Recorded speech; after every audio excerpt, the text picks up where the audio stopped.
take what we can get.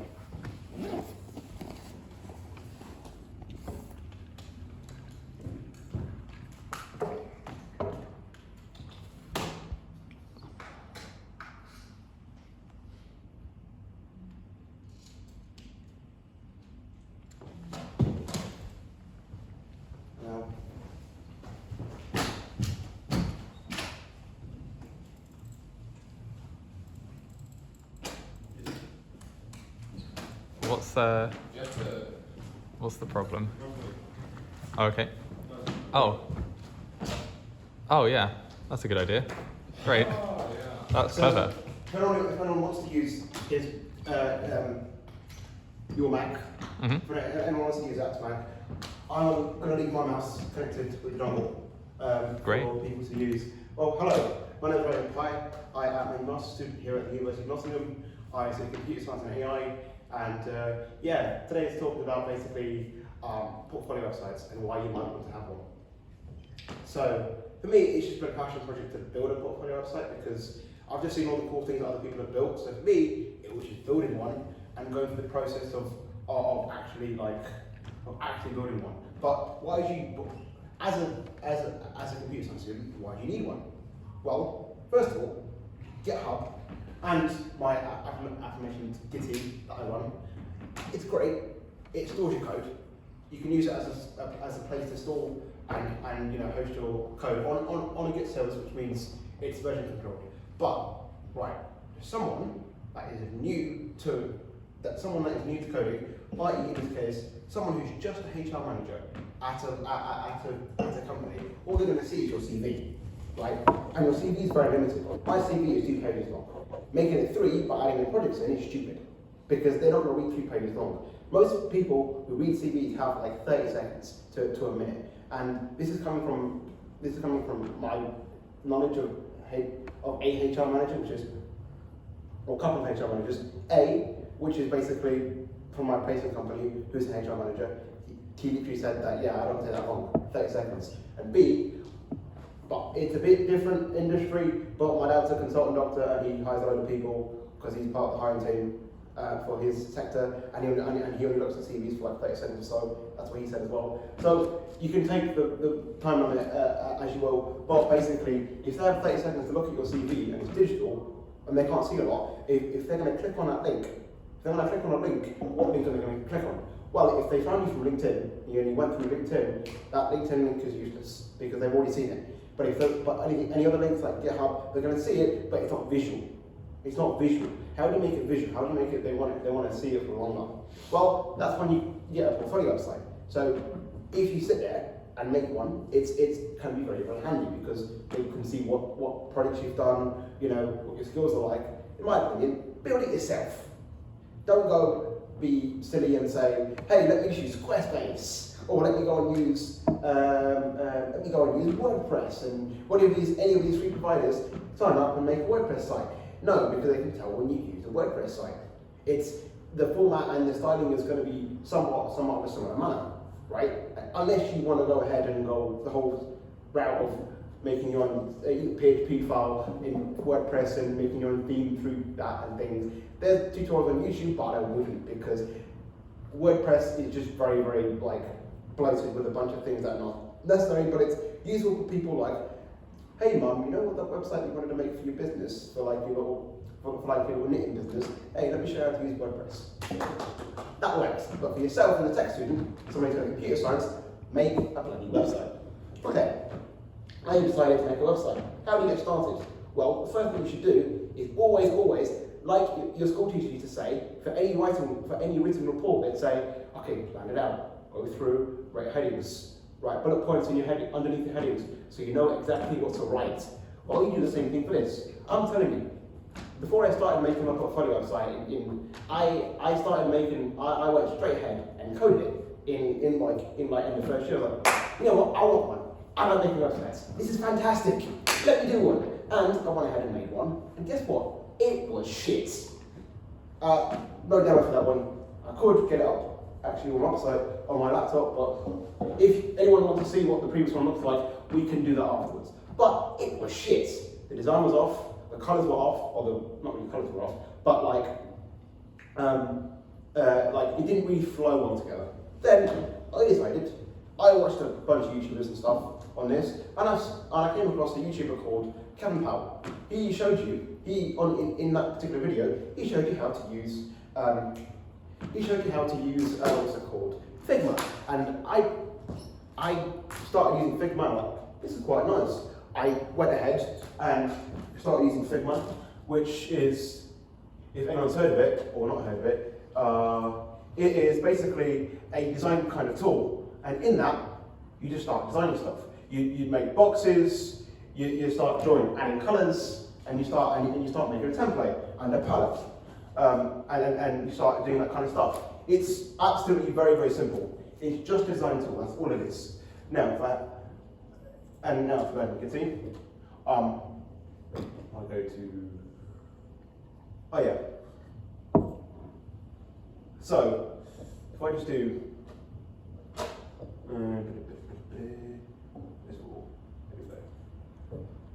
so that, I can zoom in, or if you want me to zoom in, I can, but that's what I designed it as. So I had the heading on top with, like a nice image, about page, about section, then my actual thing about the website, or like the CV stuff, project stuff, which is a bit hard to see. Then at the bottom, very nice little content sections. I completely designed this by myself and how I wanted it to look. Right. See, you've done the easy bit. You've designed it. Great. But now is the complicated bit of turning this design into HTML and CSS and JavaScript if you want to add that in. Great. Go and do that. Now this is the fun bit, which you can do by learning how to code using HTML, CSS, and JavaScript, and also learning how to use PHP as a backend language if you want to do that, and all other languages. But once you have the design, you know exactly how it's supposed to look. So basically, it's basically a system. Hey, you can't fuck up because you've got the design. If it doesn't look like this, you just change it and make it look like this. So, after months and months, I got mine to look like this, which I think looks very similar to my actual original design. Although it's supposed to be 2-column, but resolution of this means it's 1 column. And then there are my projects, which I've got from Hacksock and other bits and bobs that I've got as projects. And my actual CV, or not CV, but my actual picture and the contact form, which does work. And then if you click the view all button, now you get an overview of all the projects that I've added on here. Right, see, website finished. Cool, great. I went ahead and was crazy and made myself a backend CMS, which is completely managed by myself. I used a framework called Slim PHP on the backend to create a fully fledged content management system so I can edit this without any code. For the next 30 seconds, I'll be using the laptop. So I went ahead to do the whole CMS, which you can learn how to do just by I'd say, seeing what other CMSs do and then go about it that way. Because really what a CMS is just edit this bit of text, save that, upload that to which then to the backend, or you send that through an AJAX request to the backend. The backend then takes that and then updates the database with the corresponding data. And because you're already on the front end, the front end just automatically just gets the data, it fetches it, and it does this business of showing the actual thing. Now my editor is 2 minutes, by the way. how much left? 2 minutes. We're taking 3 minutes. Yeah, fine. So my editor is this lovely little page.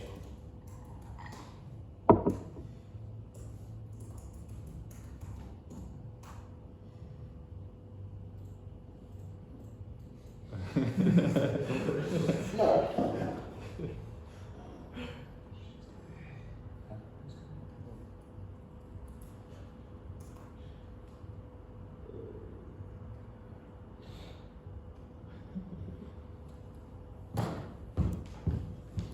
Yeah, I use a password manager on my. I'll change it now. It's on video. Yeah, but that password doesn't really matter. You're sure? Yeah. Well, actually, it didn't work anyway, did it? It didn't work. Yeah. that password doesn't really matter for a lot of things anyways. And most of my things are completely secured with A, an authenticator app, and B, a YubiKey security key, so basically, go ahead. on all of the main things. If I'm on some random website that says, hey, make a, or use this to make like a free logo, that password you can use and sign in. So it works. But I don't care about some free logo site. It doesn't have any money, doesn't it? Fair. So what you're saying is we have to try that password against all possible. You can like dictionary attack with like different variations of it. No, I don't have a variation. I think he also probably uses like really stupid, like the stupid password manager ones where it's just like random text. Although my passwords are just like my uni password is literally just a random garble like Yeah, that generates it. And like I hate it so much, but I've memorized them now, so I can't change them. Yeah. For some reason, like with my bank account, I literally put in like a random string of my username. Oh, that's quite the password. I hope I don't have to call it like what's your username? Like,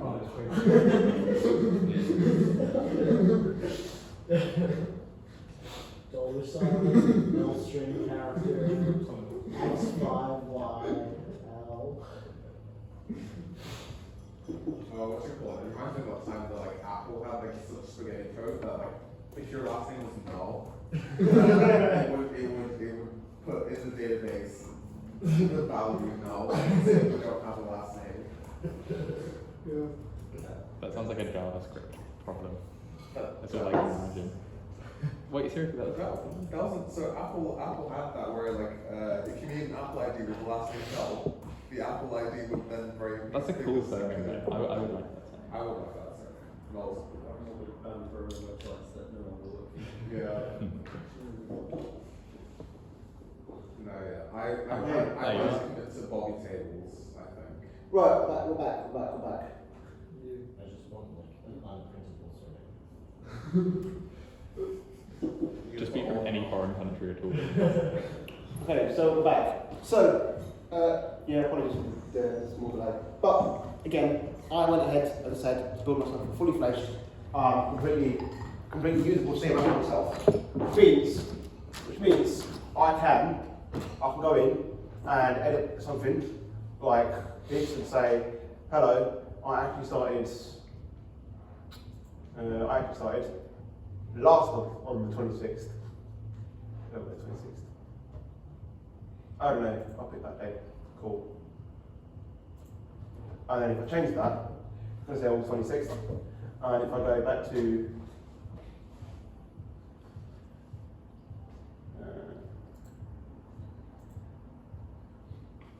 I don't know where the back button is. Yeah, we can't just We'll have to end it soon if that's all right. yeah, that's fine. And if you look, it says August 2022, which is what I've just changed it to. And obviously, for reasons I'm going to go change it back because it should be August 2022 because I started in September.